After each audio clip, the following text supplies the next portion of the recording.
तो इस मुकाबले के साथ जी दो टीमों का वर्ल्ड कप कैंपेन खत्म हो गया है। एक इंग्लैंड है, एक पाकिस्तान है। दोनों घर जाएंगे। हवाई जहाज की जो यात्रा है बड़ी लंबी होगी। खिलाड़ियों को इंडिविजुअली सोचना होगा अपने घर जाएं या फिर 2-3 दिन कहीं पर आराम से रुक कर छिप कर जाया जाए, क्योंकि इंग्लैंड ने तो इतना जबरदस्त अंडर परफॉर्म किया है। डिफेंडिंग चैंपियन कहां पर फिनिश किए हैं। किस्मत अच्छी है कि इंग्लैंड चैंपियंस ट्रॉफी क्वालिफाई कर गया, लेकिन पाकिस्तान, भाई पाकिस्तान में तो लोग इंतजार कर रहे हैं कि ये टीम कब आएगी, क्योंकि वहां पर तो वर्ल्ड कप शुरू होते ही इस टीम का क्रिटिसिज्म ऐसा शुरू हो गया था, कप्तान बदल दो, खिलाड़ी बदल दो, ये बदल दो, वो बदल दो। लेकिन हकीकत यह है कि पाकिस्तान तैयार नहीं था। पाकिस्तान इस वर्ल्ड कप के लिए तैयार कतई नहीं था। शायद हम लोगों को भी लगता था, दुनिया को भी लगता था कि पाकिस्तान जो है इस वर्ल्ड कप को जीत सकता है, लेकिन नहीं। एशिया कप में इस बात का इल्म हो गया था कि यह टीम में इतना दम नहीं है। शायद ये सेमीफाइनल तक जाने वाली टीम थी, लेकिन ये वर्ल्ड कप जीतने वाली टीम नहीं थी। और पाकिस्तान का दुश्मन खुद पाकिस्तान था, क्योंकि वो नूरा कुश्ती लड़ते रहे।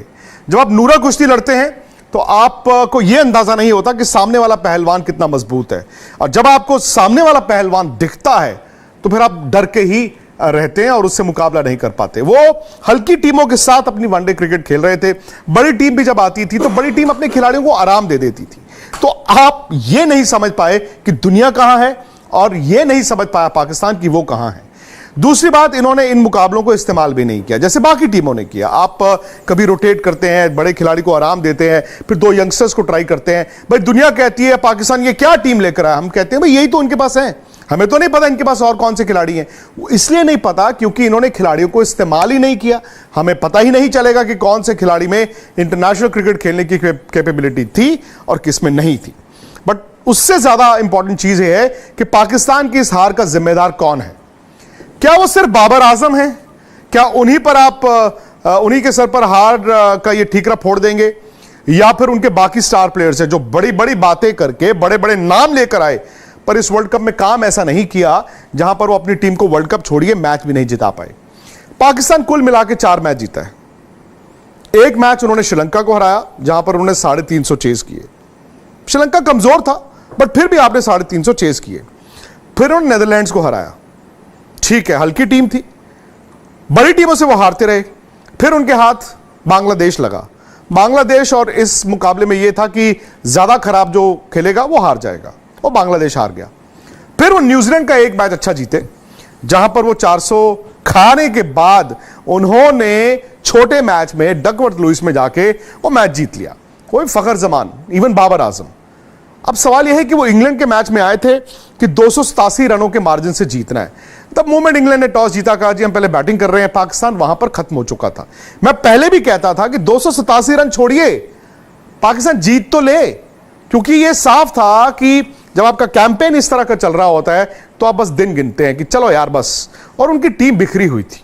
यह मैदान में भी दिख रहा था कि बाबर शायद उस दबाव को हैंडल नहीं कर पाए। एक तो हार का दबाव, और दूसरा शायद जो वर्ल्ड कप शुरू होते ही पाकिस्तान में जो कोरस शुरू हो गया पुराने खिलाड़ियों का, वो खिलाड़ी जो उनके साथ भी खेले थे, या मीडिया का हटा दो हटा दो हटा दो हटा दो, आसान नहीं होता। अब सवाल यह है कि बाबर ने रन बनाए 320। इस वर्ल्ड कप में वो टॉप 20 रन गेटर्स में नहीं है, जबकि उस वर्ल्ड कप में आए थे मुकाबला विराट कोहली का करने का, कि विराट बेहतर या बाबर, डिबेट ये था। अब बाबर के लिए कप्तान के तौर पर, बैट्समैन के तौर पर यह वर्ल्ड कप बड़ा जरूरी था। लेकिन कभी कभी क्या होता है कि आपकी एक जब आपका फील्ड खराब चले, यानी कि फर्ज कीजिए बैटिंग खराब चले, उसकी रिफ्लेक्शन आपकी कप्तानी में दिखती है, या आपकी कप्तानी खराब चले, आपकी टीम अच्छा नहीं कर रही, उसकी रिफ्लेक्शन आपकी बैटिंग में दिखती है।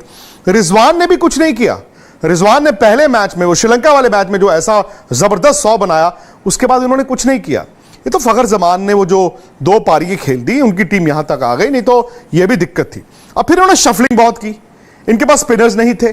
2020 में तो चल जाता है, आपके पास अच्छे फास्ट बॉलर हैं, स्पिनर बीच में आके 8 ओवर डाल देते हैं। और ये चूंकि ज्यादातर खिलाड़ी दुनिया भर की लीग्स 2020 की खेलते हैं, ये 50 ओवर के लिए तैयार नहीं थे। अब सवाल है शाहीन अफरीदी और हारिस रऊफ का। नसीम शाह जब बाहर हुए तो भाई ये कहा गया कि क्या होगा, ये तिकड़ी आई थी। भाई नसीम शाह, शाहीन अफरीदी, हारिस रऊफ इस वर्ल्ड कप में आए थे कि दुनिया में इस तरह की तिकड़ी नहीं है। हम लोगों ने भी ये गलती की थी, उनको ओवर एस्टिमेट कर लिया था। अब देखिए ना, बुमराह, सिराज और शमी जिस तरह से गेंद डाल रहे हैं, क्या मुकाबला भी है। शाहीन अफरीदी की 18 विकेटें हैं इस वर्ल्ड कप में, 18।